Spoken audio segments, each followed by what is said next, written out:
АД Топлификација обвинува за организиран грабеж кој во соработка со државни институции се прави во случајот со АД Тето.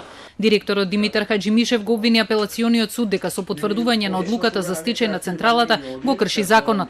Целта на лажниот стечај, вели тој, е да се направи отпис на долговите кон доверителите во висина од 152 милиони евра, од кои 30 милиони се на Топлификација, а 10 милиони на Комерцијална банка и турската компанија Гама Гуч.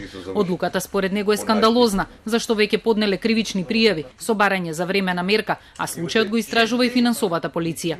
Јасно ни е на нас дека целокупниот тек на овој процес на лажен стечај и сите активности кои се реализирани во овој процес јасно укажуваат на делување на организирана структура во која, освен Тето, се вклучени низа други субјекти, а се разбира кога вака се случуваат работи и усуството и одредени државни институции. Некој се дрзнува да ја поништи одлуката на Врховен суд и да оштети 40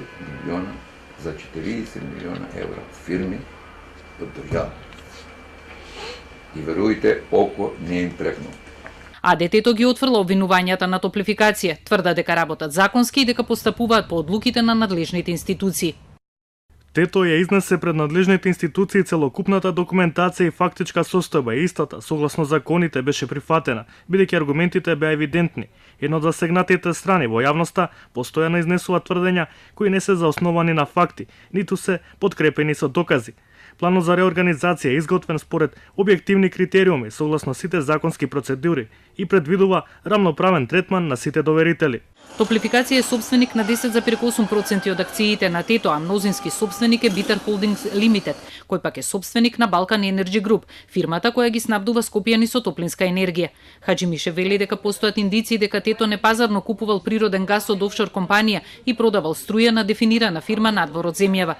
Документите кои го потврдуваат ова се шокантни, вели тој, но истрагата ќе покаже дали таквата постапка била на штета на корисниците на парно грејење.